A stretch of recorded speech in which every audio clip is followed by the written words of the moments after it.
the Roots of the Science podcast with your girl, Anne with an E. Hello, everyone, and welcome back to another episode of the Root of the Science podcast with your girl, Anne with an E. This is our first episode back in season 2. I am so excited. Now, if you listen to the trailer, we announced that we'll be adding a new addition to this podcast featuring people who have been in the STEM field for a long time, really focusing on the young career people in STEM. To kick things off, my guest today is Prof Salome Maswime. She's a qualified clinical scientist who specializes in obstetrics and gynaecology. Currently, she's the head of global surgery at the University of Cape Town in South Africa. In this episode, we learned that as a child, Prof Salome grew up in an academic family, and she had a dream of attaining a PhD even after deciding a career in medicine. She certainly fulfilled this dream as she went on to get a master's and a PhD after qualifying as a clinician, and she talks us through this journey. Prof Salome's main research interest is in global health, particularly related to caesarean sections and placental causes of stillbirths. Tell us more about this work and why it is important, and some other projects that she's currently involved in. Furthermore, we discuss her time as a practising clinician, now as her role as a professor of global surgery at the University of Cape Town, where she teaches and supervises postgrad students. She tells us about this transition to the academic field from the working space. Lastly, we touch on what more needs to be done to create opportunities for young people to access role models and mentors such as herself. Tune in to listen to all of this and so much more. Let's go. Morning, Prof Salome. Welcome to the show. Thank you so much. Thank you for having me.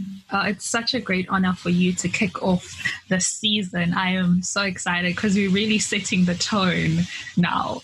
Thank you. Now, Prof, before we get into everything that you do, in my background researching, I was pleasantly surprised, that you've got a strong creative side. In fact, you actually play the trumpet. Can you please tell us more about that? Oh, yes, I do. So I grew up wanting to be a creative. As a creative, I joined the school band when I was in high school, used to play the trumpet and French horn. And so even when I got into medical school, I continued playing with the caesarean youth wind band. So it's been something that I've done on the side all of my life. In fact, at some point, I wanted to quit medicine to study performance arts. And it's always been about balancing career and the creative side and doing both. So I also do drama, plays, productions, acting, and it's just another side of me that I try to keep active as well. Oh, that's amazing. Do you think it helps, keep you sane with everything that you do? Definitely. I think after a long day, after all the stress and work, sometimes you need to just do something that you really enjoy. And so it's always been doing that, just doing balancing what I love doing during the day and what I love doing outside of work, and trying to strike a balance between both. Amazing. I absolutely love that. And you mentioned that you almost decided to quit medicine to actually get into music, but thankfully you didn't. And and I just think it would be really good for us to actually understand, as you know, the show is called The Root of the Science. So I think for the listeners, we'd all love to know what was the roots of the science. I know in the book that I read from the Holding a Nice Age, it was mentioned that you grew up in a very strong academic family. Was that a major influence into you getting into this field? Yes, definitely. So I think, growing up, frequently attending graduations and in a university environment, which was at the University of Venda, where my father worked for a big part of my childhood, education was really all that we saw. It was like education and church that was life for us. And so even as one started to think about what they wanted to do with their life, it just made sense that I wanted to graduate one day. I want to have a PhD. I want to, be the one wearing the red gown, if I can put it that way. Yeah. And so that it's medicine that I wanted to do. Actually, it was growing up, even when I decided that it's medicine that I wanted to study, but with that strong academic influence, it was, you still felt that, one needs to do their master's, needs to do their PhD, needs to contribute to science and knowledge. And so even after doing medicine, I knew that there was more that I wanted to do as an academic and develop my career as an academic and not only as a clinician. Most cases, when you think of becoming a doctor, one thinks that that's the end, right? Like that's the full stop. That's the pinnacle of success.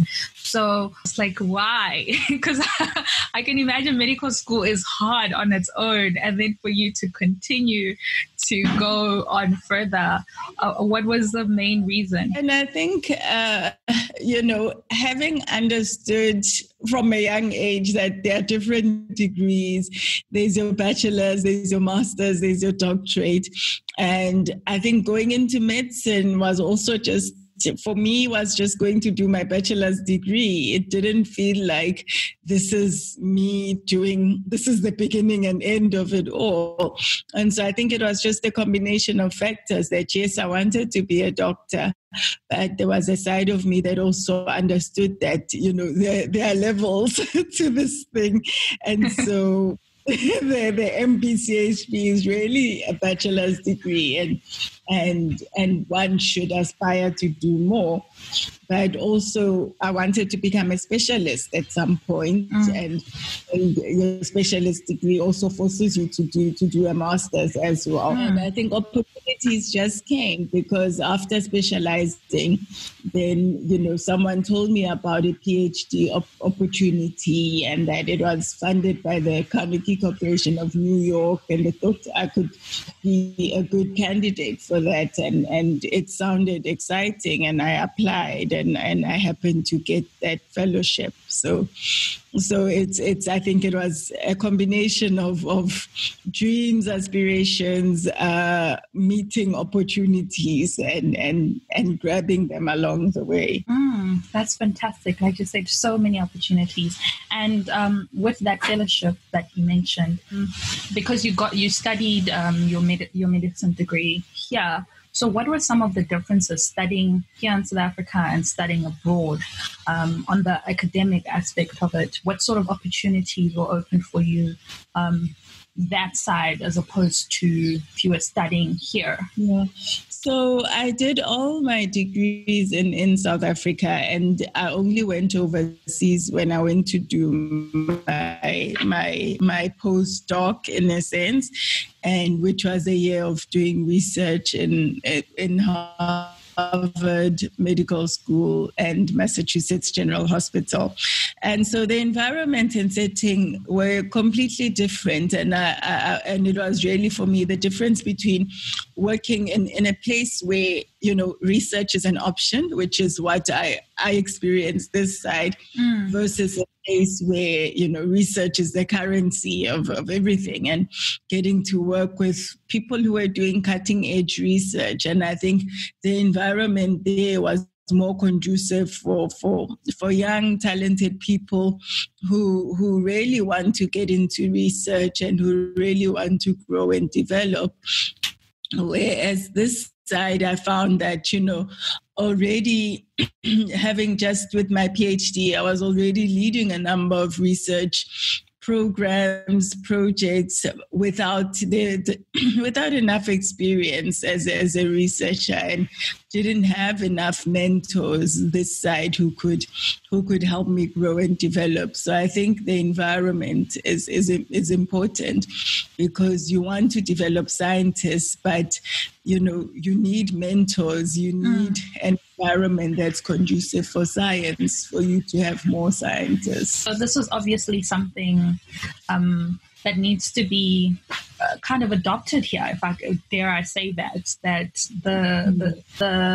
the type of research sort of focus, nature that happens abroad, especially like we said, because for me, when I think person who's a doctor, like typically we think that is it. You have reached that, that's it. And then of course, like you said, if you want to specialize, it's very rare to find doctor who is a doctor. If I can say that. Yes, yeah. Yeah, and so we call that a clinician scientist. Okay. Oh, I'm learning something new here. And yeah, so I think my big aspiration at some point was to become a clinician scientist, and that's the combination of using your clinical expertise and knowledge with contributing to science as a scientist, and using your science to improve clinical outcomes and clinical work. Oh, it's absolutely fantastic. And speaking in terms of the research, your main research interests actually in global surgery related to caesarean sections and placental causes of stillbirths. Can you please tell us more about this research and in terms of why it is so important and why you're so passionate about this research? Yeah, so my overarching theme is improving maternal outcomes, maternal and fetal outcomes, and that's improving pregnancy outcomes for women and babies that are born. And so I've looked at it from two different areas. The one is through caesarean sections and trying to understand why do women, particularly in Africa and low middle income countries, why do they die from caesarean section related complications? Because we realize that, much as caesarean section rates are very high in many parts of the world, but women in Africa don't always have access to caesarean section in some parts, and some women die from complications related to caesarean section. And so this is an area that I've been interested in for many years, and it ties up well with the work that I'm doing as head of global surgery at UCT, which is really looking at all surgical outcomes and trying to understand, trying to reduce complications and deaths related to surgery. But my other work is also on stillbirths and trying to understand what are the causes of stillbirths and what are the preventable causes. And this work, I've looked at it from an HIV perspective, comparing women who are HIV positive with HIV negative women to see if there are any differences in the outcomes that they have. Are they more susceptible to having stillbirths or not? And so this is work in progress, and this is work that we're doing and trying to understand in this field of maternal health. That's so interesting, and it's I love the duality. And in terms of that research, in particular, the last part that you spoke about the stillbirths, the HIV negative and positive correlations, is there some sort of correlation in terms of the research so far? So what we know so far is that women who are not on antiretroviral therapy will have worse outcomes. That's the first part. And so some of the questions that we have is, are there certain types of antiretroviral therapy that make some women more susceptible? So, and we are in the process of trying to answer these questions, but this is work that you do over many years. So we're trying to look at this and to understand. But the main emphasis of my work has been, a lot of the focus has been on preventing transmission from mother to child. And so it has really stopped at, let's prevent the child from becoming HIV positive, and that has worked really well. But now we do find that, but what the other question is the child who is HIV negative, who has an HIV positive mother, completely free? Do they not have other things like being having a low birth weight or being born prematurely, So it's just trying to ask more questions in an area that has not been fully explored, and trying to understand that. And of course, now with COVID, I'm also involved in the COVID in pregnancy study, in the national study, and again, trying to look at infections, at an infection and the impact of the infection on the pregnancy, the mother, and on the baby. So these are interesting studies that we're doing. It sounds interesting. And I'm sure all of these questions were raised, you picked up when you were practicing before you fully went into academic research, right? Yeah, so I think it was, the curiosity. I think a scientist needs to be a curious person. And so a lot of the time as I was practicing as a clinician, I would have my own question marks but is this the only way that you can do this? And I think it's that curiosity that led to moving into a research career, to say let's find other ways, and let's start asking more questions, and not only be practicing what other people have discovered, but maybe we can be part of making new discoveries as well. Definitely. And Prof, for the people who don't know, how long did you practice before you ventured into the roots of the research aspect? Did you go directly into it, or was it something where you practiced for a while and then you decided, okay, I have more questions, I want answers? So I qualified as a doctor at the end of 2005. So I've worked as a doctor since 2006.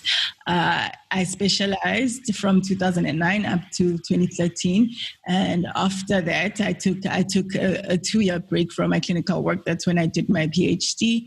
Went back to work as a specialist from 2016 up until 2018, and that's when I moved overseas for a year. And last year, then came back as head of global surgery at UCT, and so broadening my expertise. So as in medicine, it's not always as straightforward as stopping your clinical work. A lot of clinicians work as clinicians and also work as academics and researchers. And so you almost have to juggle the teaching and the research. It was really from 2013 that I started actively getting involved in the research. And so, as I've described, I've had times in my life where I've taken a pause from clinical work and focused on the research. And I've had times where I've juggled both and done both at the same time. So it's constantly evolving depending on what my priorities are at that time. Would you happen to say you have a favorite in terms of which you prefer? Which you prefer?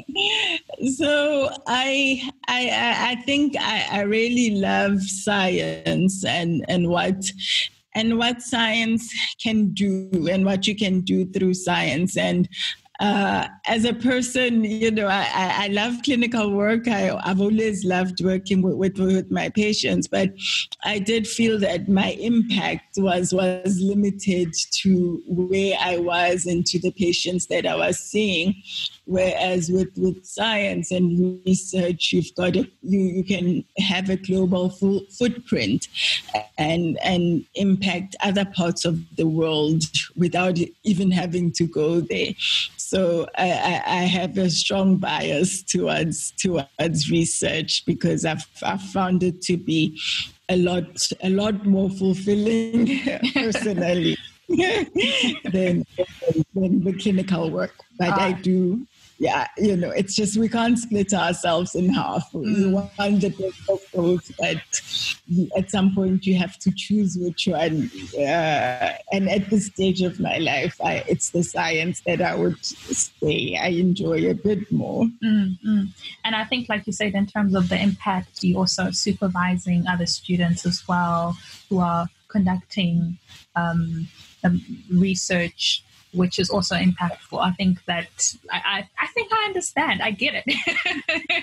I get. I know it's like picking a favorite child, but I get why this one particularly is winning right now. Yeah, and it's never an easy decision, and not everyone gets it, particularly because we live in a country and in a setting where there's a shortage of doctors, where there aren't enough. And so it doesn't always make sense that someone would choose to do research or to be in a laboratory when they could be actually seeing patients and reducing the workload. But I do think that countries that have invested in medical research have also advanced their systems. And so it's important that countries invest in both and not one over the other. Definitely. And speaking about the research, you, as your role as the head of global surgery at UCT, for those who don't know, it's the University of Cape Town in South Africa, which is the #1 rated university in the continent. That's such a phenomenal title, and apart from that, you're also an award-winning scientist with a string of accolades. I could go on for days, but people can Google you and they will find it.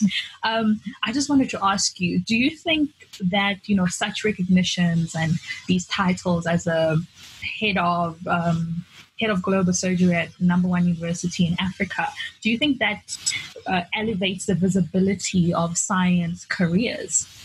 Definitely, because when we get these awards and titles, there's a whole community that is watching, that is part of it, and people get inspired to take certain careers and to follow in certain careers because they are meeting people that have done these great things, and they realize that it's possible.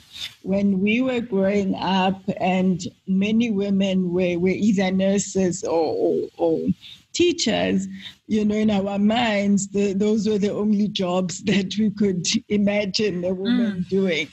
But with time, there's been a whole shift, and now suddenly women can see that you can become a professor, you can become a CEO, you can become a vice chancellor, you can become anything. And so I think it's very important that we have these acknowledgements because they inspire others to follow in this journey. It's the recognition also affirms us as individuals to keep going. But more than anything, I think it inspires others to follow in the same journey. Yeah, definitely. And you touched on such an important thing that, growing up, and I think in terms of when you were younger, it was even worse, but I'm speaking on my behalf. We did know that these roles existed, but we didn't see people who looked like us, who sounded like us. So having the likes of you in these spaces and occupying these things and doing these amazing things, it's so inspiring. And it just, it just creates that dream is valid and you can be in all of these amazing spaces. And so, for example, in your opinion, what more then can be done to create opportunities for young people to have access to role models or mentors like yourself? Because I think that's very important, right? And thank you very much for your kind words.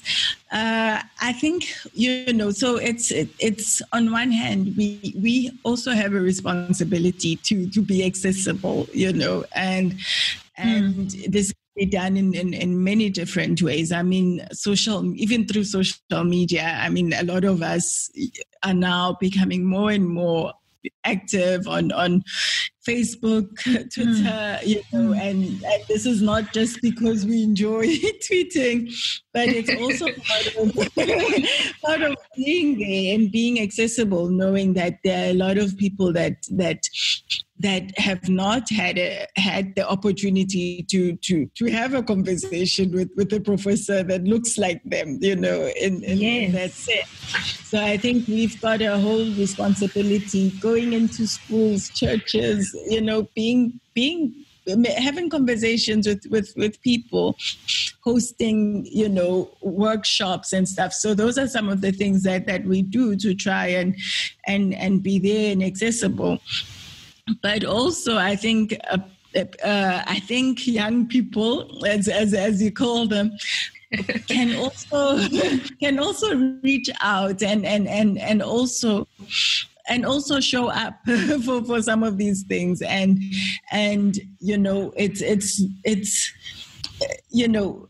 we can create platforms for accessibility. We can create platforms for mentorship, but it also requires that people also raise their hands and volunteer and show up and be there. And so it's the whole thing about grabbing opportunities as they come.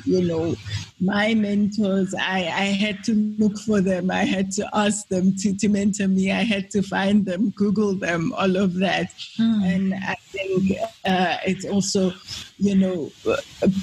saying to the next generation that let's not be afraid of finding people that we admire, that we like, and not being afraid of saying, please help me, or please mentor me, or please walk with me, Yes. And those of us who are genuinely interested in participating and being part of mentoring, and we'll do it. Not everyone warms up to things like this, to development, etc. But some of us enjoy it, and we do it when we are able to. Definitely. Just to attest to you being available and you being on social media, I sent you a DM, so don't be afraid to DM these big names. And, my philosophy is that I always say that the worst that somebody can say is no, which is very rarely, or like not now, So I can attest to that you're a prime example of being there and being available and agreeing to even come to such platforms. So, and there are many who, like you said, many people are actually becoming very accessible on Twitter or on Facebook. And I also think it's important what you said, that these opportunities sometimes are created and people don't show up. So then it makes you a bit apprehensive as a mentor to be like, do I really want to do this again? When the last time it didn't work out. So I think it's important. I think it takes both people for this to make it work. I think it takes two to tango, like they said. And also, just the other reason I'm saying that is because sometimes with our cultural backgrounds, where you've been taught don't don't talk to older people, wait for them to come to and we take some of these things into varsity, into the work field, where we are looking for people who are assertive, for people who are going to put themselves forward, and we do find, or I do find, that people who've got a cultural background where they've been expected to be in the background will still want to be in the background even when we want them to shine. And so it's important that when I'm saying that people should raise their hands, it's also breaking those barriers and breaking the mindset that says, you need to speak when you've been asked to. Things are changing, and it's those who are forthcoming and go-getters that will get the things that are there and available. And so we need to move with the times, if I may say. And Prof, if somebody is interested, is listening to this and is quite interested and wants to reach out to you, how can they get hold of you, rather? So, I mean, I've my social media pages. You can inbox me. Mm-hmm. I'm available, and if my work email is the one, you can also write to me on my work email, which is salome.maswime@uct.ac.za. So that's, if it's really important, usually then urgent and important work email. But usually, I'm really flexible with getting a DM in my social media, and I'll respond when I get a chance. So.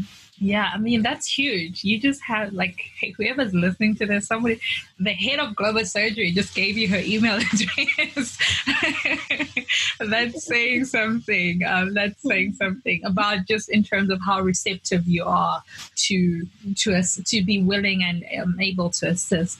And just in closing off in this wonderful conversation that I've had with you, what sort of last words, golden nuggets would you have for somebody who perhaps has listened to your story and also listened in terms of your transition from practicing to full-blown research to being the head of global surgery? What advice would you give to them if they want to be where you are right now? So my advice is it's generally standard, because I acknowledge that this is my story, and getting there took me looking inwardly to finding what do I believe my calling is, or what do I believe I'm meant to do.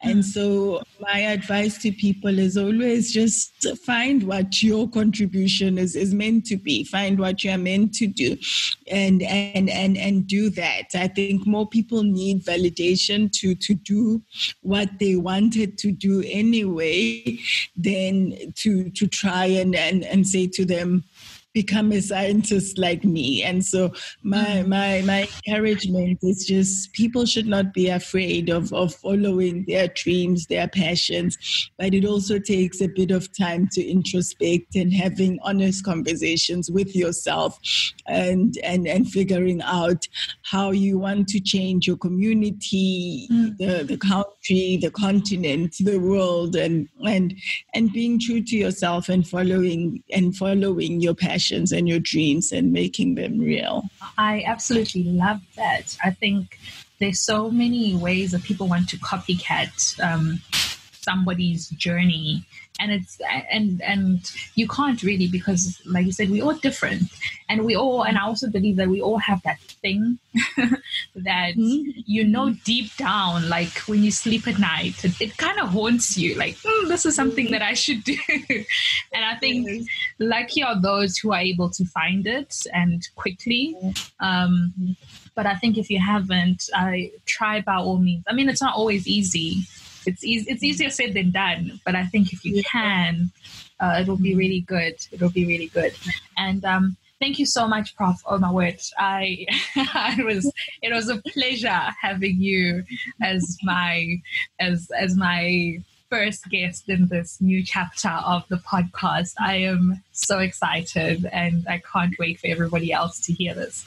So much. Thank you. I was delighted to get your invitation, and it's been an absolute pleasure spending time with you. And for everybody else who's listening, thank you so much for tuning in to another episode of the Root of the Science podcast with your girl, and with an E. Until next time, goodbye.